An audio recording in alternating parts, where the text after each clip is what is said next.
been a while, and I know, but we got things to talk about. And one of the most important things that we gotta talk about is that Gen 3 is a possibility very soon. So in the latest APK mine by the Silph Road, there's been names put in the game for the Gen 3 Pokemon.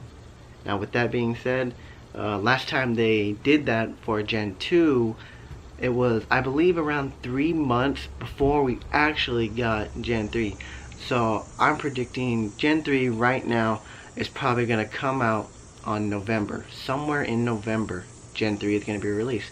Now, another thing happened in Gen 2, which was the babies. And in Gen 3, there's only 2 babies. That's the baby form of Meryl, and then the baby form of Wobbuffet.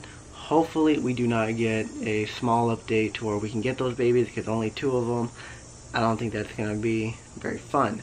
But there has been some other updates that went on in the APK mine. One of them was a new super incubator. So it says that it's going to be a new item. It's going to be able to hatch eggs faster than the standard incubator. And it's going to look purple. Now there are newer updates for the incubators, which now the infinite one has an infinity sign, and the regular one just has a blue, different design. But the silver one's going to be purple, and it's going to hatch eggs faster, so that's always going to be good. We don't know how we're going to get it yet, if you can purchase it, or it's going to be an award. We don't know. Another one was just several bug fixes, which was system errors, cooldown for raid notifications, and then minor memory fixes.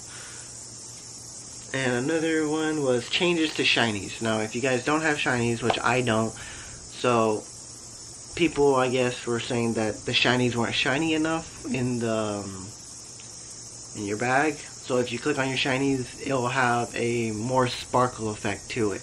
Now we do not know if that happens also when you find a shiny in a Pokemon, that it'll also be shinier.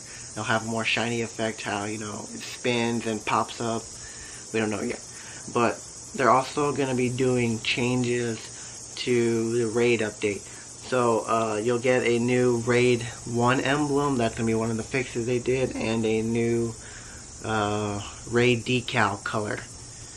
Also, it says counter of users in lobby, so that will be raid update, which is going to be good. Raid timers and spawn timers, so we'll be able to see the raids before they actually are open. So before the Pokemon Go Fest, I guess was a minor thing happened on the servers, to where you don't see eggs anymore, they just spawn.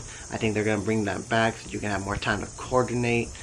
Another thing was Ditto is going to be getting changes, so a new label called Metamon, which is the Japanese version for Ditto, is going to be getting special features.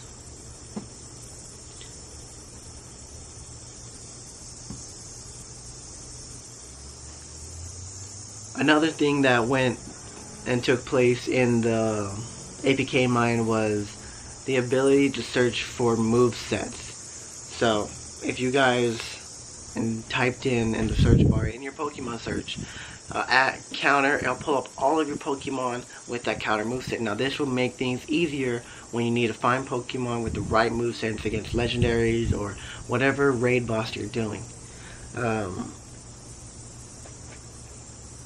And there's also AR camera and Android changes that are going to be happening. And back on the Gen 3 hype. So it says 135 new species have been added to the APK database. And 73 new candy families from Trico all the way to Deoxys. So I don't know about you guys, but I'm really excited for Gen 3. Gen 3 was probably one of my favorite Gen 3 Pokemon. Honestly, I'm probably going to try and get Trico, fastest and evolve him to all 3 evolutions. Trico was my go-to Pokemon in the main series. It's going to be so exciting. But my main question is, since in every generation there's always new and more legendaries, and I wonder how they're going to do it. There's, you know, in Gen 2 there was Celebi, that's a mystical legendary. I wonder if that's ever going to make it into the raid system. Also, like, there's just so many more legendaries are coming out now. And if you guys don't know, there are still 2 Pokemon that we are unable to get in Gen 2, and that is Smeargle and Delibird. Now, they'll probably push out an update to where we can either hatch them or find them in the wild. So I still have not completed my Pokédex yet. You know, I still missing Kangaskhan, Farfetch, and Mr. Mime. But I have all the other region exclusives. So hopefully we get a shift in region exclusive Pokemon, because I don't have the ability to travel right now to California or Europe to get these Pokemon. So hopefully in the near future they shift them around or do something, because I'm really looking forward to completing my Pokédex and getting ready for Gen 3. So with that being said, guys, I'll catch you guys on the next video. Peace out.